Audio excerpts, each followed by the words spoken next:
और मध्य प्रदेश के मुख्य निर्वाचन अधिकारी अनुपम राजन ने तीसरे चरण में बेहतर मतदान दर्ज किए जाने का हवाला दिया। उन्होंने कहा कि चौथे चरण में मतदान प्रतिशत बढ़ाने का प्रयास जारी है। वहीं उन्होंने कहा कि बैतूल में बस में आग लगने से 4 ईवीएम मशीनें जल गई हैं, जिसकी रिपोर्ट चुनाव आयोग को भेज दी गई है। अनुपम राजन से खास बातचीत की हमारे आईएनएच संवाददाता सनी मालवीय ने। निर्वाचन अधिकारी अनुपम रंजन जी हमारे साथ मौजूद हैं, उनसे बात करेंगे। सर, बैतूल से जो ईवीएम जारी थी बस में, उसमें आग लग गई थी, कई मशीनें जल गई हैं जैसी सूचना आ रही है सर, तो क्या अब क्या रीपोलिंग की जाएगी क्या? नहीं, चुनाव के बाद, मतदान के बाद एक बस में, मुल्ताई विधानसभा क्षेत्र में एक बस में 6 मतदान केंद्रों की पोलिंग पार्टियां थी सामग्री के साथ। उस बस में मैकेनिकल कारणों से प्रथम दृष्टया ऐसा प्रतीत होता है कि उसमें आग लग गई थी। जो कर्मचारी थे हमारे, वो सभी लोगों ने किस तरह से बाहर निकल के अपनी जान बचाई, वो सभी सुरक्षित हैं। इस पूरी प्रक्रिया में 4 जो मतदान केंद्र हैं, 4 मतदान केंद्र की जो मशीनें होती हैं, कहीं बैलेट यूनिट को नुकसान पहुंचा है, किसी में कंट्रोल यूनिट को नुकसान पहुंचा, कहीं वीवीपैट जली है। तो इसकी डिटेल्ड रिपोर्ट कलेक्टर से प्राप्त हो गई है।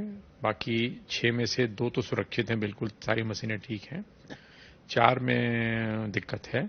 तो जो रिपोर्ट प्राप्त हुई हम लोगों ने आयोग को भेजी है और उसके आधार आयोग से जो प्राप्त निर्देश होंगे उसके आधार पर आगे कार्रवाई की जाएगी।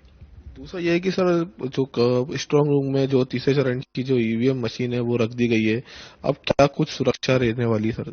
सभी स्ट्रांग रूम में, न सिर्फ तीसरे चरण बल्कि फर्स्ट और सेकंड फेज में भी, जब पोल्ड ईवीएम जहां रखी जाती हैं स्ट्रांग रूम में, वहां जो स्टैंडर्ड प्रोटोकॉल है आयोग के, उसके हिसाब से जो सेंट्रल फोर्सेज होती हैं उनकी एक प्लाटून वहां पे स्टेशन होती है। सीसीटीवी कैमरे लगे होते हैं। सीसीटीवी कैमरे का एक तरह से फीड हम बाहर भी स्क्रीन पे दिखाते हैं, जहां पे पॉलिटिकल पार्टी के लोग वहां देख सकते हैं, वो चाहे तो वहां रुक सकते हैं, उसमें भी कोई रोक नहीं है। तो लगातार उस प्रक्रिया के तहत जो स्ट्रांग रूम का प्रोटोकॉल है उसका पालन हो रहा है और मशीनें बिल्कुल सुरक्षित हैं। सर, पिछले बार की मुताबिक 2019 में जो इस बार कम वोटिंग हुई है सर, तमाम जागरूकता अभियान चले गए थे, सब फेल होते हुए नजर आ रहे हैं। नहीं, कोई अभियान कभी फेल नहीं होता, ये गलत एक तरह से धारणा है।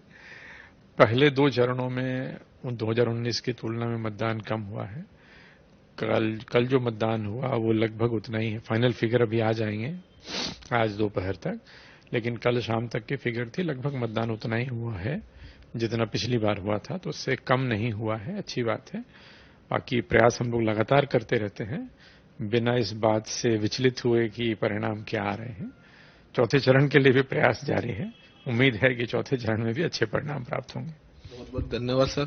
ये थे हमारे साथ मुख्य निर्वाचन अधिकारी अनुपम रंजन जी, जो बता रहे थे जिस तरह से बैतूल में जो बस में आग लगी, ईवीएम जारी थी, 4 ईवीएम जलने की सूचना आई है।